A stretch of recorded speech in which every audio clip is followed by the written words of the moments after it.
This is Revathi. Video చూస్తున్న వారికి likes, కామెంట్స్‌తో support చేస్తున్న వారికి thank you so much. Last ఎపిసోడ్‌లో ప్రభావతి గారు తన గతం చెప్తుంది కదా! ఆ తర్వాత నుంచి స్టోరీ కంటిన్యూషన్. 'ఓ ప్రేమ ఓ పగ' ఎపిసోడ్ నంబర్ 231. ఇది జరిగింది అంటూ ప్రభావతి కన్నీళ్లు పెట్టుకుంటూ గతం చెప్తుంటే, గాయత్రి చంద్రమౌళి మీద మామ అల్లుడికి ఆవేశం కట్టలు తెంచుకుంటుంది. భుజాన నిద్రపోతున్న కూతుర్ని సామ్రాట్ జో కొడుతూ, ఛీ! వాళ్ళు మనుషుల్ని చంపే నరరూప రాక్షసులని అసలు అనుకోలేదు అంటాడు కోపంగా. నిజంగానే వాళ్ళు ఇంత దుర్మార్గులని నేను కూడా తెలుసుకోలేకపోయానమ్మా. నేనొక వయసుకి వచ్చేసరికి వాళ్ళు నీకు పెట్టే చిత్రహింసలు చూడలేక నువ్వు హాస్పిటల్‌లో ఉంటే మంచిది అని నేను హాస్పిటల్‌లో జాయిన్ చేశాను. నా చిన్నతనంలోనే ఆ గాయత్రి చంద్రమౌళి మాటల్లో వాళ్ళు అనుభవించే ఆస్తులు నీ పుట్టింటి వాళ్ళ ఆస్తులని తెలిసింది. ఆ చంద్రమౌళి దగ్గర నీకు నాకు ఆశ్రయం లేనప్పుడు నీ ఆస్తులు వాళ్ళ దగ్గర ఎందుకు ఉండాలని నేను కోర్టుకు వెళ్ళాను అని చెప్తుంది శక్తి. ఇప్పుడు ఆ ఆస్తులు ఏమయ్యాయి శక్తి? నా పుట్టింటి వాళ్ళ ఆస్తులు ఆ దుర్మార్గులకు చెందాయా? అంటూ కంగారుగా అడుగుతుంది ప్రభావతి గారు. కంగారు పడకమ్మా! ఆ ఆస్తులు నా దగ్గర భద్రంగా ఉన్నాయి. సామ్రాట్ వాళ్ళ దగ్గర నుంచి ఆస్తులు కాపాడి నాకు దక్కించాడు అని చెప్తుంది శక్తి. ఆ విషయంలో అల్లుణ్ణి కృతజ్ఞతగా చూస్తుంటుంది ప్రభావతి గారు.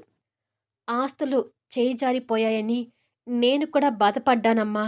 కానీ సామ్రాట్ వల్ల మన ఆస్తులు మనకి భద్రంగా దక్కాయి అని చెప్తుంది శక్తి.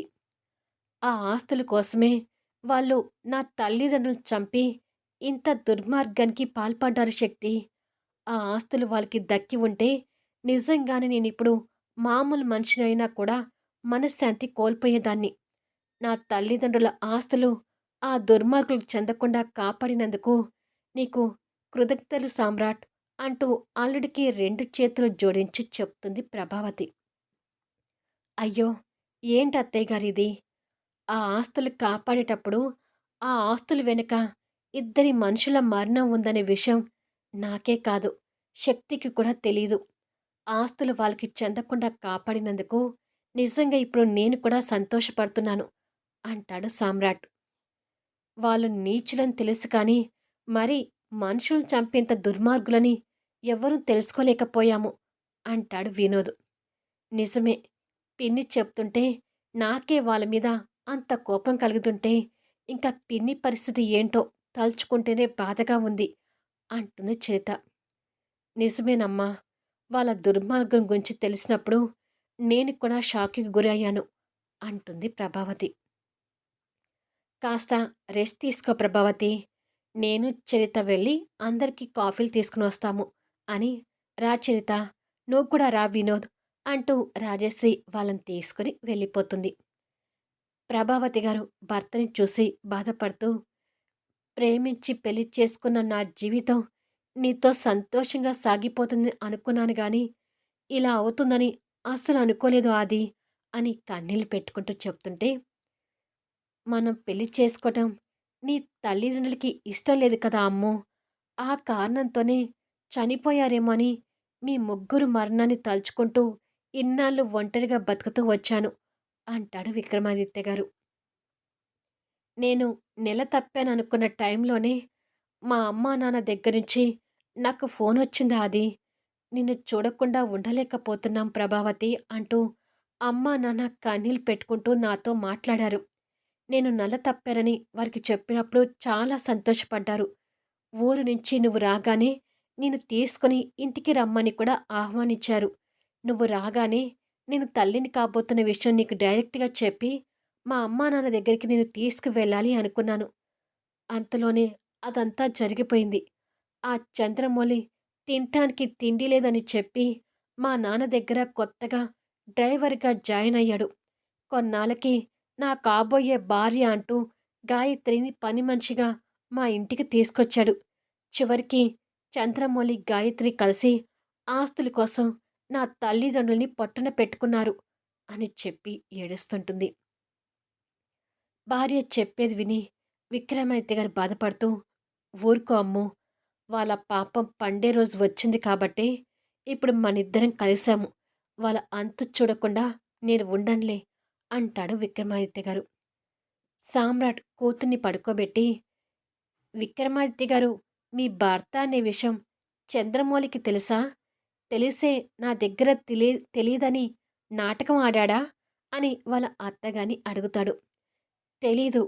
తెలిస్తే ఈయనకి ఎలాంటి ప్రమాదం తీసుకొస్తారని నేను చెప్పలేదు" అంటుంది ప్రభావతి గారు. ప్రభావతి గారు అలా అంటూ ఉండగా విక్రమాదిత్య గారు ఆలోచిస్తూ చంద్రమౌళి ఆఫీస్‌కి రప్పించడం, వాడిని కొట్టడం, కింద పడుతున్న ఫోటోని చంద్రమౌళి చూడటం గుర్తు తెచ్చుకొని, "పొరపాటు జరిగిందమ్మో! నువ్వు నా భార్య అనే విషయం వాడికి ఇప్పటి వరకు తెలీదేమో గాని, వాణ్ణి ఈరోజు నేను ఆఫీస్‌కి రప్పించాను" అంటూ ఆఫీసులో జరిగిన విషయం చెప్పి, "అయితే వాడు మన ఫోటో చూసి నేను నీ భర్త అని తెలిసి ఉంటుంది" అని చెప్తాడు. "హ్మ్" అంటూ సామ్రాట్ నిరాశగా నిట్టూర్చి, "సరిపోయింది.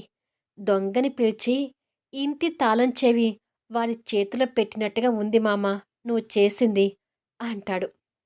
అప్పటి వరకు భార్యను చూసిన సంతోషంలో ఉన్న విక్రమాదిత్య గారు సామ్రాట్ మామ అనే పిలుపుని పట్టించుకోలేదు కానీ, ఇప్పుడు మాత్రం చిరాకు పడుతూ, "నన్ను ఊరక మామ అని పిలవకు. వినటానికి ఇరిటేటింగ్‌గా ఉంది" అంటాడు. వారిద్దరి మధ్య దూరం శక్తికి తెలిసినా, ప్రభావతి గారికి తెలీదు కాబట్టి కాస్త ఆశ్చర్యపోతూ, "అదేంటి ఆది? అంతగా అల్లుడి మీద చిరాకు పడుతున్నావు?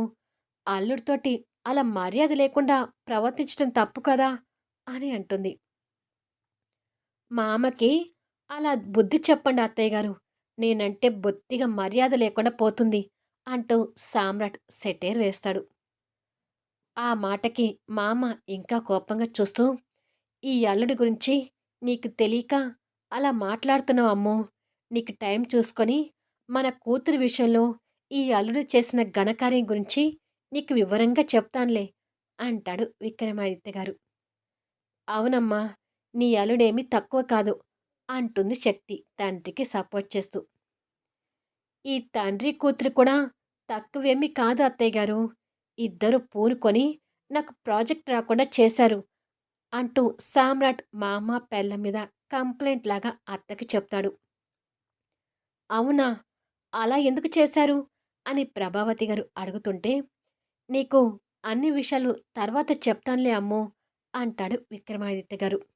"ఏంటో మీ వాదనలు నాకేమీ అర్థం కావట్లేదు" అంటూ పక్కన పడుకొని నిద్రపోతున్న మనవరాలను చూసి ముద్దుగా ఉన్న మనవరాలు తల నిమురుతూ, "చిన్నప్పుడు నువ్వు ఇలాగే ఉన్నావు శక్తి" అని అంటుంది.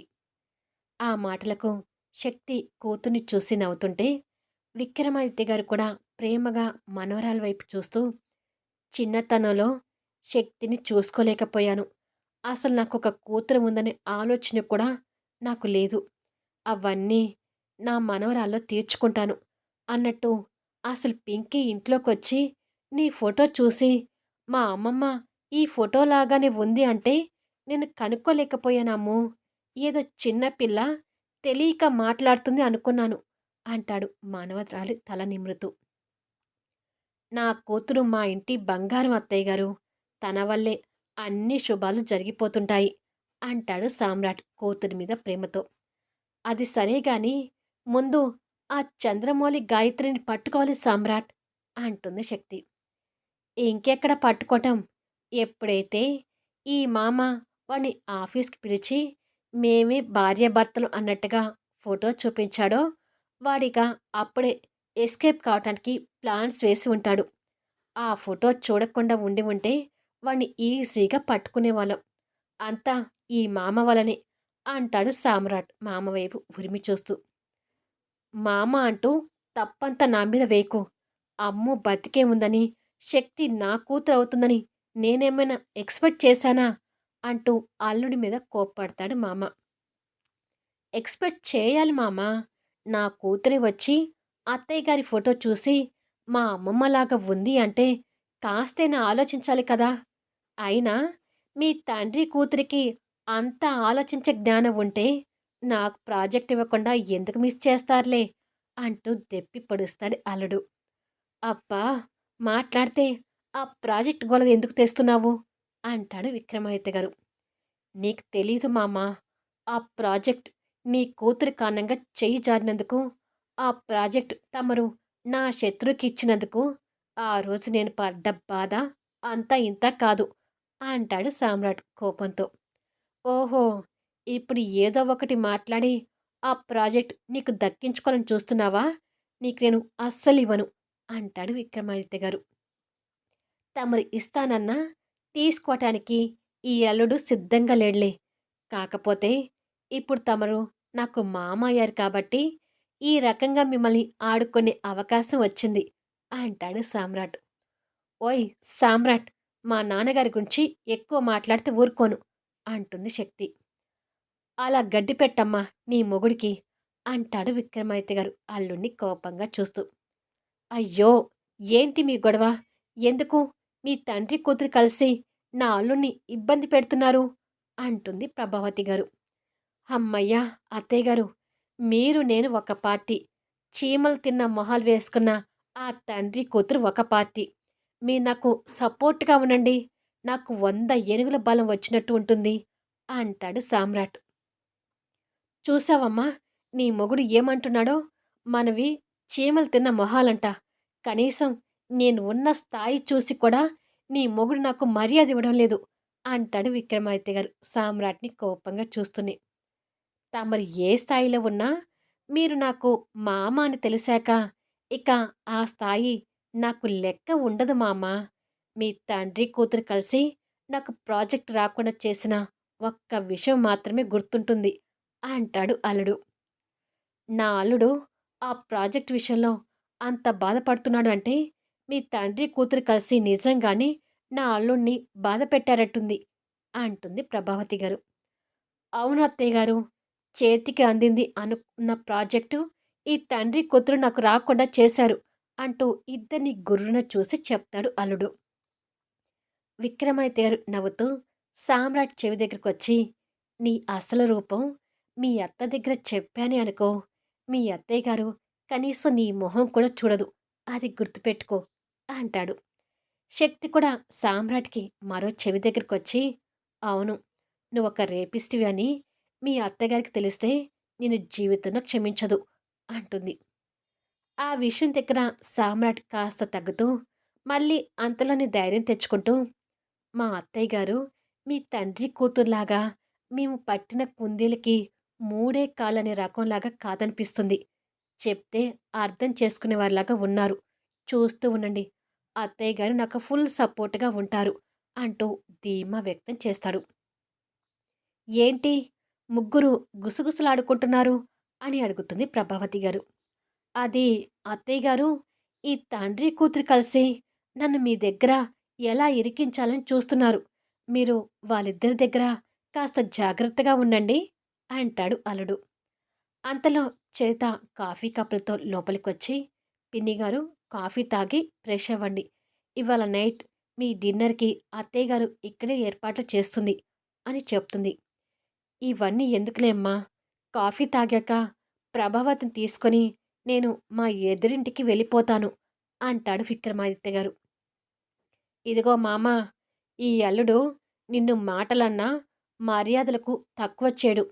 మీ జంట మా ఇంట కొత్తగా కలిశారు కాబట్టి మా ఇంటి ఆతిథ్యం స్వీకరించి వెళ్తే మాకు తృప్తిగా ఉంటుంది. అలా కాదని అత్తయ్య గారిని తీసుకుని రోషంగా వెళ్ళావనుకో, మామ మామ అంటూ మీ వెంట పడుతుంటాడు ఈ అల్లుడు అంటాడు సామ్రాట్. అబ్బా! ఈ మామ అనే గోల పడే బదులు భోజనం చేసి వెళ్తే కరెక్టేమో అని మనసులో అనుకొని, సరేలే నువ్వు అంత బలవంతం చేస్తే నేనైనా ఎందుకు కాదంటాను అంటూ నీళ్లు నములుతూ చెప్తాడు విక్రమాదిత్య గారు. నేనసలు బలవంతం చేయట్లేదు మామ. కేవలం బెదిరిస్తున్నాను అంటాడు అల్లుడు మనసులో ప్రాజెక్ట్ మీదున్న కోపంతో. ఆ మాటలకు అల్లుడి వైపు ఉరిమి చూసి, ఉఫ్! ఇక ఈ ఎదురింటి అల్లుడి టార్చర్ రోజూ భరించాలేమో అని అనుకుంటాడు విక్రమాదిత్య గారు. ఇలా అందరూ సరదా సరదాగా మాట్లాడుకుంటూ కాఫీ తాగుతుంటారు. తల్లిదండ్రుల ప్రేమని అందుకుంటూ వాళ్ళ మధ్య కూర్చుని నవ్వుతూ మాట్లాడుతున్న భార్యని చూసి సామ్రాట్ సంతోషపడుతూ వెళ్ళి అరుణ్‌కి ఫోన్ చేసి ఉన్న విషయం చెప్తూ నైట్ డిన్నర్‌కి ఇన్వైట్ చేస్తుంటాడు. మళ్ళీ నెక్స్ట్ వీడియోలో కలుద్దాము. ఇలా అల్లుడు మామని ఎన్ని రకాలుగా ఆడుకుంటాడు. చంద్రమౌళి, గాయత్రి ఎక్కడికి ఎస్కేప్ అయ్యారు. ప్రకాష్ శక్తిని దక్కించుకోవడానికి మళ్ళీ ఎలాంటి ప్రయత్నాలు చేస్తాడు. శక్తి, సామ్రాట్ ఎలా దగ్గరవుతారు? తెలుసుకోవాలి అంటే అద్భుతమైన కథనంతో ఆసక్తికరంగా సాగిపోయే కథా వీడియోస్ని మిస్ కాకుండా చూడండి. కథ నచ్చితే లైక్ చేయండి, కామెంట్ షేర్ చేయండి, సబ్స్క్రైబ్ చేసుకొని ఛానల్ షేర్ చేస్తూ సపోర్ట్ చేయండి. Thanks for లీజనింగ్.